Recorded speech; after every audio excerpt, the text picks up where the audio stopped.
ସମ୍ମାନନୀୟ ସଭାପତି ମହୋଦୟ, ପୂଜ୍ୟ ଗୁରୁଜୀ ଗୁରୁମା ବୃନ୍ଦ, ଅତିଥି ମହାଶୟ ଏବଂ ଏଠାରେ ଉପସ୍ଥିତ ଥିବା ମୋର ଛୋଟ ବଡ଼ ଭାଇ ଓ ଭଉଣୀମାନେ ତଥା ମୋର ସହପାଠୀ ଓ ସହପାଠିନୀଗଣ, ଆଜି ହେଉଛି ଅଗଷ୍ଟ ମାସ 15 ତାରିଖ। ସ୍ୱାଧୀନ ଭାରତର ଏକ ମହତ୍ତ୍ୱପୂର୍ଣ୍ଣ ଦିବସ, ମହାନ ଦେଶପ୍ରେମୀଙ୍କ ଲହୁଲୁହରେ ଉତ୍ସର୍ଗୀକୃତ ଦିବସ। ଏହି ମହାନ ଅବସରରେ କିଛି ମୋତେ କହିବା ପାଇଁ ସୁଯୋଗ ମିଳିଥିବାରୁ ମୁଁ ନିଜକୁ ଧନ୍ୟ ମନେ କରୁଛି। ଆଜିର ଦିନଟି ହେଉଛି ଏମିତି ଏକ ସ୍ୱାଧୀନତା ଦିବସ ଯାହାକି କୋଟି କୋଟି ଅଗଣିତ ଜନତାଙ୍କ ଭାଗ୍ୟର ଫଳ। ବହୁ ବର୍ଷ ପୂର୍ବେ ଇଂରେଜମାନେ ଆମ ଦେଶକୁ ବାଣିଜ୍ୟ କରିବା ପାଇଁ ଆସି ଏଠାରେ ବସତି ସ୍ଥାପନ କଲେ। ଆମ ଦେଶରେ ତାଙ୍କର ବ୍ୟବସାୟ ବାଣିଜ୍ୟ ଭଲ ଚାଲିଥିବାରୁ 1600 ଖ୍ରୀଷ୍ଟାବ୍ଦରେ ସେମାନେ ଇଷ୍ଟ ଇଣ୍ଡିଆ ନାମକ ଏକ କମ୍ପାନୀ ଗଠନ କଲେ। ତାହାର କିଛି ବର୍ଷ ପରେ ଆମ ସରଳତାର ସୁଯୋଗ ନେଇ ଆମ ଦେଶକୁ ଶାସନ କରିବାକୁ ଲାଗି ପଡ଼ିଲେ। ଆଜିର ସ୍ୱାଧୀନତା ଦିବସ ଯାହାଙ୍କ ଅମ୍ଳାନ କୃତି ଏବଂ ଅବିଶ୍ୱସନୀୟ କଠିନ କାର୍ଯ୍ୟକଳାପ ଯୋଗୁଁ ସମ୍ଭବ ହୋଇପାରିଛି, ସେମାନଙ୍କ ମଧ୍ୟରୁ ମହାତ୍ମା ଗାନ୍ଧୀ, ଜବାହରଲାଲ ନେହେରୁ, ସୁଭାଷ ଚନ୍ଦ୍ର ବୋଷ, ଗୋପବନ୍ଧୁ, ଲାଲବାଲ ପାଲ, ସିରାଜ ଓ ଦୌଲାଙ୍କ ଠାରୁ ଆରମ୍ଭ କରି ଶହୀଦ ଭଗତ ସିଂ, ଲକ୍ଷ୍ମଣ ନାୟକ, ଜୟରାଜଗୁରୁ, ବକ୍ସି ଜଗବନ୍ଧୁ ଆଦି ଅନ୍ୟତମ।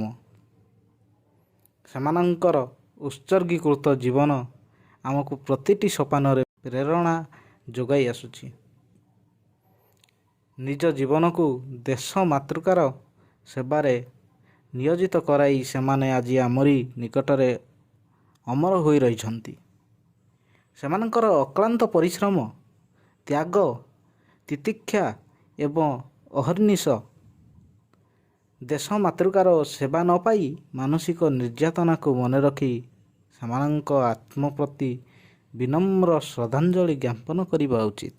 ଆମେ ସମସ୍ତେ ଆଜିର ଦିବସରେ ସଂକଳ୍ପବଦ୍ଧ ହେବା ଉଚିତ ଯେ କିପରି ଭାବେ ଆମ ଦେଶ ତଥା ଜାତିର ଗୌରବ ବଢ଼ାଇବା ଏବଂ ବାହ୍ୟ ଶତ୍ରୁରୁ ନିଜ ଦେଶକୁ ମୁକ୍ତ କରିବା, ଆତଙ୍କବାଦ ଏବଂ ସନ୍ତ୍ରାସବାଦର ସମୂଳ ବିନାଶ ନିମନ୍ତେ ତତ୍ପରତା ପ୍ରକାଶ କରିବା।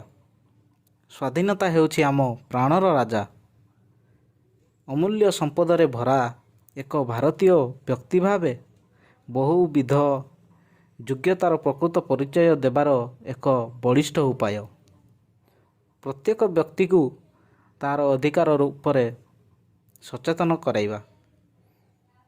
ପରିଶେଷରେ ମୁଁ ଏତିକି କହିବି, ସ୍ୱାଧୀନ ବର୍ଷର ଭାରତୀୟମାନେ ଶୁଣ ଏ ମହତ କଥା। ଦେଶ ମାତୃକାର ସେବା କରିବାକୁ ବଳି ଦିଅ ନିଜ ମଥା। ଭାରତ ମାତାର ସୁଯୋଗ୍ୟ ସନ୍ତାନ, ସେ ସୁଭାଷ, ଗୋପବନ୍ଧୁ, ଜବାହରଲାଲ, ହେ କରୁଣାର କୃପାସିନ୍ଧୁ, ପ୍ରଣାମ ଘେନ ହେ ପରାକ୍ରମୀ ବୀର, ଜନ୍ମଭୂମିର ସୁଯୋଗ୍ୟ ପୁତ୍ର, ତୁମରି ଉତ୍ସର୍ଗ, ତୁମ ବଳିଦାନ, ସ୍ନେହ ଭକ୍ତିର ମୂଳମନ୍ତ୍ର। କରୁଛୁ କାମନା ଏ ଶୁଭ ଦିନରେ, ହେ ଅମର ଶହୀଦ ନେତା, ସୂର୍ଯ୍ୟ ଚନ୍ଦ୍ର ତାରା ଥିବେ ଯେତେଦିନ, ଚିରଋଣୀ ଭାରତ ମାତା, ବନ୍ଦେ ମାତରମ୍। ଏତିକି କହି ମୋ ଭାଷଣକୁ ମୁଁ ଏଇଠି ଶେଷ କରୁଛି। ଧନ୍ୟବାଦ।